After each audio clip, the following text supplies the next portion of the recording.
हमारे घर की नौकरानी के भी जलवे गजब के हैं। इतनी खूबसूरत है। अरे बाहर जाके ऐसे ही 1,500 रुपया मैं दूसरी औरत पे खर्चा कर देता हूँ। ये तो मेरे घर में डेली काम करने के लिए आती ही है। 1,500 इसी को एक्स्ट्रा दे दूंगा तो इसके साथ मेरा अच्छा मनोरंजन हो जाएगा। बुलाता हूँ किसी बहाने से इसको। फूलबती। जी साहब जी। जरा इधर आना। आज साहब जी।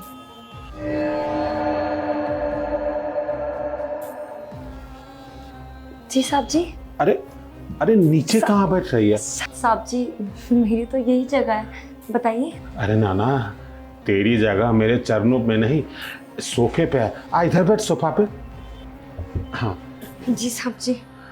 अब क्या कहूँ, देखना मैं अंधा हूँ और बैठे बैठे एक ही जगह थक जाता हूँ। पीठ उठ में बहुत दर्द होने लगता है।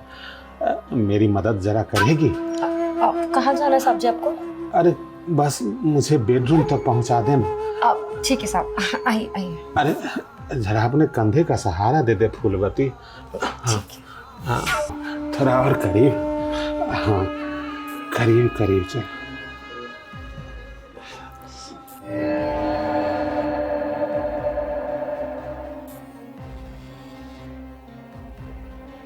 अब बहुत दूर है क्या बेडरूम फूलवती? नहीं नहीं, आगे साहब जी, आइए। आ गया? हाँ हाँ। इतनी जल्दी? हाँ साहब जी, बैठिए। साहब जी क्या कर रहे हैं आप?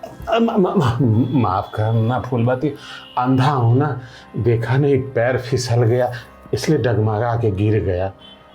तुम्हें चोट तो नहीं लगी ना? नहीं नहीं साहब जी, मैं ठीक हूँ, मैं काम कर लेती हूँ। सुनो फूलवती, मेरा एक काम करोगी? क्या? एक कप गर्मा गर्म चाय बना के दो ना। हाँ हाँ साहब जी, मैं लेके आती हूँ चाय, आप बैठिए। हाँ ठीक है। अरे यार कितनी अच्छी है, हाँ? मैं अंधा नहीं हूँ लेकिन अंधा बन के इसकी जवानी का भरपूर फायदा उठाने की कोशिश कर रहा हूँ और ये समझ रही है मैं अंधा हूँ। अनजाने में गिर गया। अरे अनजाने में नहीं फूलवती, तुझे तो अपने लपेटे में लेना चाहता हूँ।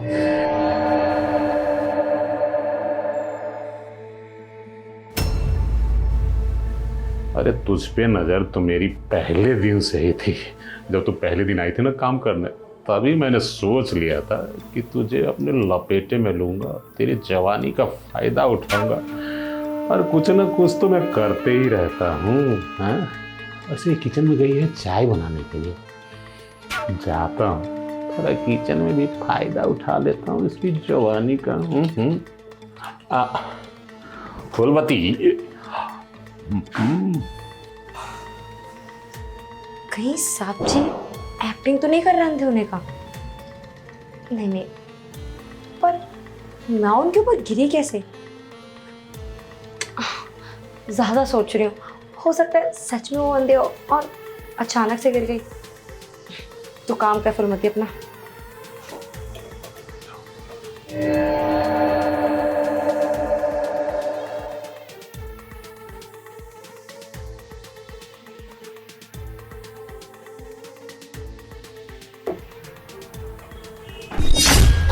साहब जी क्या कर रहे हैं आप?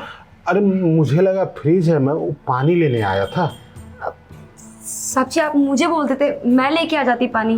आप जाइए ना, मैं लेके आ जाती। अरे फूलवती, तुम दिन भर कितना काम करती हो, तुम्हें परेशान करते हुए ना मुझे बहुत अंदर से तकलीफ होती है, इसलिए आ गया था। खैर कोई बात नहीं, तुम पानी लेके आ जाओ बेडरूम में, मुझे बहुत प्यास लगी है। जी साहब जी आप जाइए, मैं लेके आ जाती। हाँ जल्दी ले आना।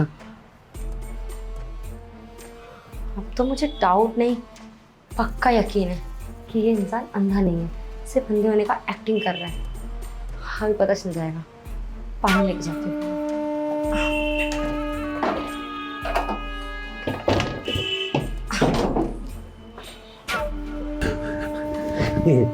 ये नौकरानी भी कितनी भोली है, उसे लगता है कि मैं अंधा हूँ।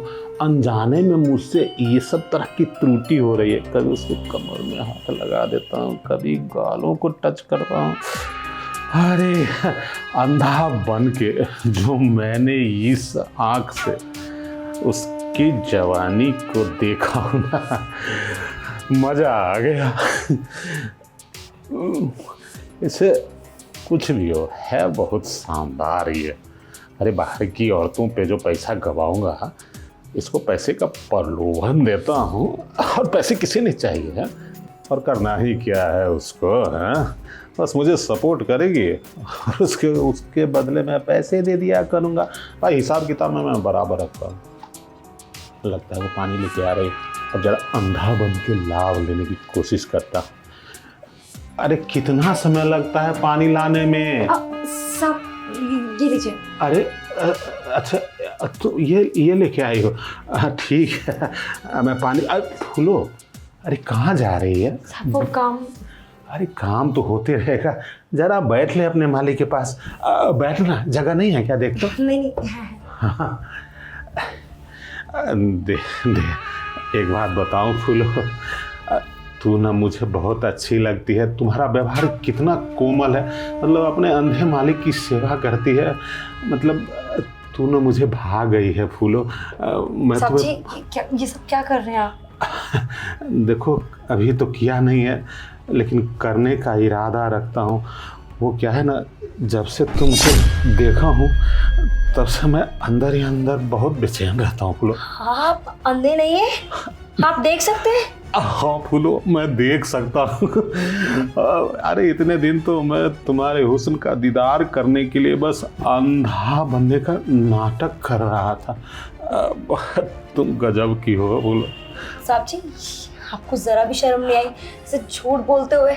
हाँ देख फूलो, सीधी सीधी बात है, हर एक चीज का हिसाब होता है। मैं तुमसे काम धाम के बदले, झाड़ू पोछा के बदले तेरे जवानी को भोगना चाहता हूँ, और वो भी फ्री में नहीं। मैं तुझे पैसे दूंगा, टेंशन मत ले। देख, और उससे तरह क्या है, पति तो बेवरा है, वो तो तुझ पे ध्यान देता नहीं है, हैं? वो दारू के पीछे ध्यान देता है। जिसकी शराब जैसी पत्नी हो, वो दारू के पीछे भागे। अरे तुमको देख के मुझे नशा आ रहा है, वो क्या अंधा है? तेरी जवानी को देखता नहीं है वो। साहब जी, जैसा भी है वो मेरा पति है, और मुझे ना कोई पैसे प्रॉपर्टी की जरूरत नहीं है। मैं जितना कमाती हूँ मैं उतने में खुश हूँ। सुन सुन सुन, ठंडे दिमाग से सुन। देख, मेरी भी पत्नी नहीं है, और एक मर्द को औरत की ज़रूरत होती है ना, इतना तो तू भी मानती है। अरे तुम्हें तो मर्द की ज़रूरत है कि नहीं? है, तेरा पति बेवरा है, तू उस पर ध्यान नहीं देता, मैं ध्यान दे रहा हूँ ना। सुन, करना क्या है, तुझे सिर्फ मेरा कहना मान, मेरे बिस्तर पे आ, मेरे साथ सो ले, आनंद ले ले। 5 के बदले 50,000 रुपया महीना दूंगा। तेरी गरीबी की ज़िंदगी से तू डायरेक्ट अमीरी में आ जाएगी, मेरे लेवल की हो जाएगी। बस साहब जी, मैं जिस लेवल पे हूँ ना, मैं वही खुश हूँ। मुझे आपके पैसे की कोई ज़रूरत नहीं। 50,000 क्या, आप 1 लाख भी दोगे, 2 लाख भी दोगे, मैं तब भी राज़ी नहीं होंगी। देख, तुझे पैसे की तो ज़रूरत नहीं है, लेकिन मुझे तुम्हारी ज़रूरत है। साहब जी छोड़ मेरे को। साहब जी सुनना, अरे कहा इतना, अरे कितनी बदतमीज है। मैं तेरे सामने प्रेम का प्रस्ताव रख रहा हूँ और तू मुझे थप्पड़ मार रही है। साहब जी, आपने ना नीचता की हद पार कर दी थी, इसीलिए मुझे मजबूरी में हाथ उठाना ही पड़ा। अरे भूलो, मैंने क्या नीचता की है? मैं तुम्हें प्यार करता हूँ, तुझसे प्यार का इजहार कर रहा हूँ। एक बात बता, मैंने तुम्हारे साथ जबरदस्ती किया है क्या? प्यार तुम्हारा पाना चाहता हूँ, इसके लिए मैं कुछ भी करने के लिए तैयार हूँ, और तू मेरी बात को बुरा मान रही है। प्यार? अरे शर्म आ रही जरा से भी ये बात बोलते हुए? अपना उम्र का तो लिहाज कर लेते। अरे बेटी की उम्र की हूँ मैं तुम्हारी। अच्छा, अगर अपनी बेटी होती तुम्हारी खुद की बेटी, तो उसके साथ वैसे ही करते। हाँ, अच्छा हुआ कि भगवान ने मुझे बेटी दिया ही नहीं है, इसलिए मैं किसी लड़की को बेटी की नज़र से देखता ही नहीं हूँ। अरे जो भी खूबसूरत लड़की मेरे सामने आती है ना, मैं उसे पाना चाहता हूँ, उसे अपना बनाना चाहता हूँ, उसके साथ सोना चाहता हूँ, और तुम्हारे साथ भी मेरा यही सब प्लान है। बात मान लेना, 1 लाख रुपया दे दूंगा तुझे। 1 लाख रुपए? अपने पास ही रखो 1 लाख रुपए। और अब तो मुझे लगता है ना, तू ऐसे ही नहीं मानेगा, तुझे ना जेल भेज के ही रहना पड़ेगा। अच्छा, तो चींटी के भी पंख निकल आए हैं। 2 कौड़ी की नौकरानी मुझे जेल भेजेगी? अरे सारी दुनिया पैसों के पीछे भागती है, तेरी जैसी बेवकूफ़ नहीं है दुनिया। जिस पुलिस की धमकी दे रही है ना, उस पुलिस के मुंह में नोटों का बंडल ठोक दूंगा, तो तेरे ही खिलाफ चार्ज लगा के तुझे ही जेल भेज देगा, समझी? अच्छा, तो फिर देख लेते हैं कि किसे जेल होती है। और वैसे भी मैं जेल भिजवाऊंगी नहीं, घसीटते हुए लेके जाऊंगी। मतलब ये कि मैं कोई मामूली नौकरानी 2 टके की नहीं हूँ। मैं हूँ IAS ऑफिसर, जो तेरे बारे में यहाँ डिटेल निकालने आई थी, वो भी सिविल ड्रेस में नौकरानी बन के। देखिए मैडम, इंसान होने के नाते गलती हो जाती है, और अगर मुझे ये पता होता कि आप इतनी बड़ी ऑफिसर हैं तो बताइए, कोई आपके साथ बदतमीजी थोड़ी कर सकता था। मुझे लगा कि आप मेरे यहाँ झाड़ू पोछा करती हैं, मेरी पत्नी नहीं है, आपको प्रॉपर्टी में कुछ शेयर दे दूंगा और आपको अपनी पत्नी बना लूँगा। मेरा इरादा बहुत नेक था, मैं आपके साथ इज्जत के साथ बाकी बची हुई ज़िंदगी बिताना चाहता था। मैं कभी किसी औरत या लड़की के साथ गलत नहीं किया हूँ मैडम। ओ बकवास बंद कर अपनी। तेरी कितनी अच्छी नीयत है ना, और कितना अच्छा इरादा है, सब पता है, क्योंकि तेरी पुरानी जितनी भी काम वालियां थी ना, उन सब ने बहुत अच्छे से डिटेल में बताया है। इसीलिए तो मैं यहाँ आई हूँ तेरा स्वागत करने, और बाकी की जिंदगी ना मौज मस्ती घर बसाना सब जेल में होगा। अब मैडम ऐसा मत कीजिए, देखिए सफल इंसान के पीछे दुश्मन लगे ही रहते हैं, और आज तक मैंने कभी किसी के साथ गलत नहीं किया। जिस नौकरानी की बात आप कर रहे हैं ना, वो पैसे की लालची थी, वो मुझे ब्लैकमेल करना चाहती थी, इसलिए पैसे नहीं दिए तो आपके यहाँ जाके कंप्लेन कर दी।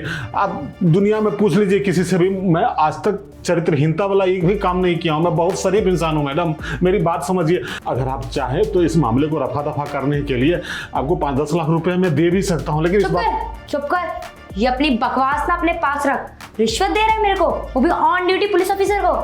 अब तो तू बेटा लंबा गया, चक्की पीसी हो, चल जेल में चौबट चल। और बेटा तुझे शादी करना था ना, चल चल नीचे पूरी बारात खड़ी है, जेल में शादी करेंगे, आ जाओ मैडम। चल। मैडम जी देख लीजिए,